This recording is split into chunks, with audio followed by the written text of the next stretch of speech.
Assalamualaikum warahmatullahi wabarakatuh. Apa kabarnya sekalian? Pada hari ini, apakah kalian sudah siap untuk mengikuti pembelajaran? Hari ini Pak Guru akan menyampaikan pembelajaran akidah akhlak. Mari kita simak pembelajaran hari ini diawali dengan membaca basmalah dulu ya. Bismillahirrahmanirrahim. Kita akan mempelajari akidah akhlak pembelajaran bab 1 tentang kalimat thayyibah istighfar.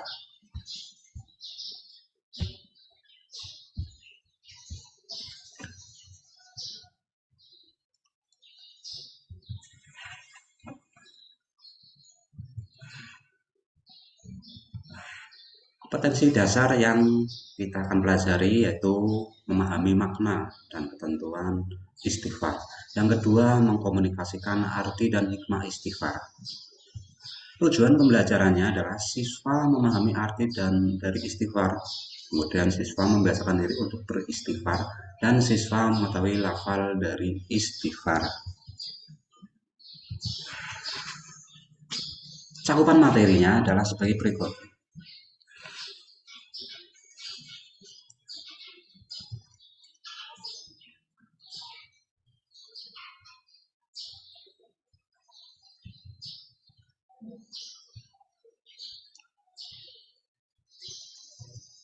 Nah, itu adalah cakupan materi, yaitu pengertian, kemudian hikmah istighfar, dan uji kompetensi.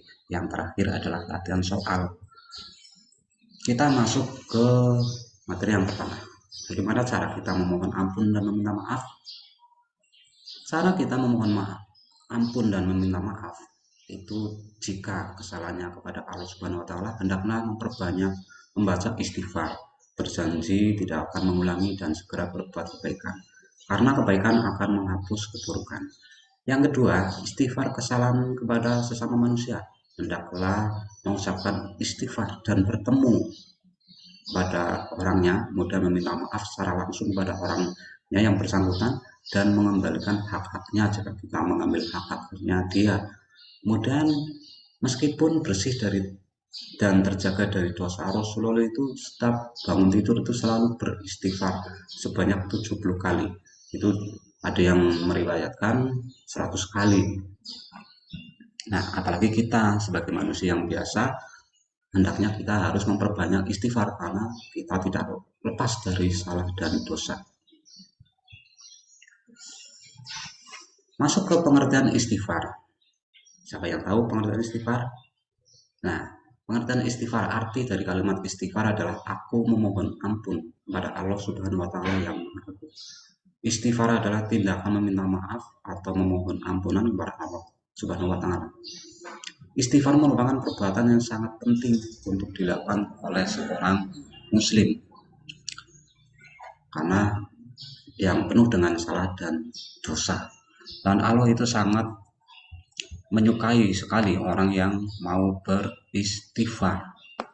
Sebagaimana firman Allah dalam surat Al-Baqarah ayat 222. Innallaha yuhibbut tawwabina wa yuhibbul mutatahhirin. Yang artinya, sesungguhnya Allah menyukai orang yang bertobat dan menyukai orang yang mensucikan diri.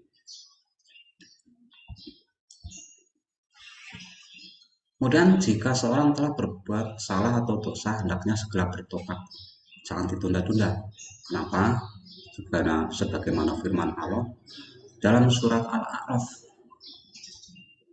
ayat 34 yang berbunyi walikulli ummati ajal fa idza jaa ajaluhum la yastakhiruna sa'atan wa la yastaqdimun, yang artinya dan setiap umat mempunyai ajal atau batas waktu. Apabila ajalnya tiba, mereka tidak dapat meminta penundaan untuk percepatan sesaat pun. Nah, itu makanya kita harus segera hendaknya bertobat.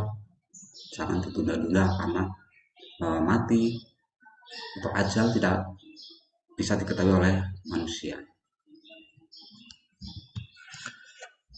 Kemudian hikmah beristighfar. Hikmah itu adalah sesuatu yang kita terima yang tidak tahu. Hikmahnya adalah beberapa hikmah di sini. Satu, hati menjadi tenang. Hati kita menjadi tenang karena merasa kita itu sudah meminta maaf, sudah meminta ampun kepada Allah, sehingga kita itu merasa tenang. Kemudian diampuni salah satu dosanya oleh Allah Subhanahu wa taala.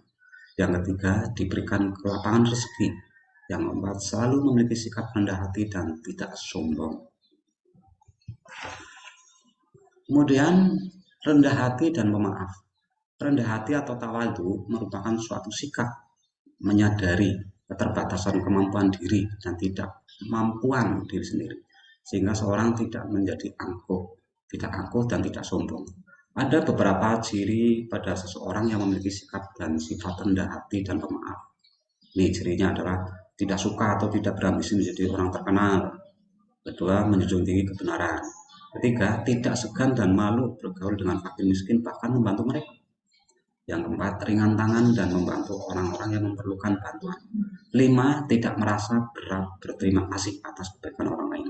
Keenam, tidak keberatan untuk memaafkan mereka yang telah berbuat salah. Nah, anak-anak, sekarang kita masuk ke latihan soal. Perhatikan soal berikut ini, kemudian kamu mengerjakan tidak perlu dituku, kamu langsung jawab sebisa mungkin. Apa yang dimaksud dengan istighfar? Tadi sudah dijelaskan bahwa istighfar itu pengertiannya apa.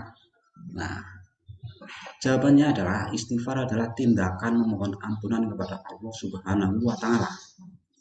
Yang kedua, mengapa setiap manusia harus selalu beristighfar kepada Allah Subhanahu wa taala? Jelaskan. Ayo, siapa yang tahu? Nah, ini adalah jawabannya. Karena manusia tidak lepas dari salah dan dosa. Tak ada manusia yang bersih dari salah dan dosa kecuali para nabi. Yang ketiga, sebutkan hal apa saja yang harus dilakukan oleh kita jika berbuat salah kepada sesama.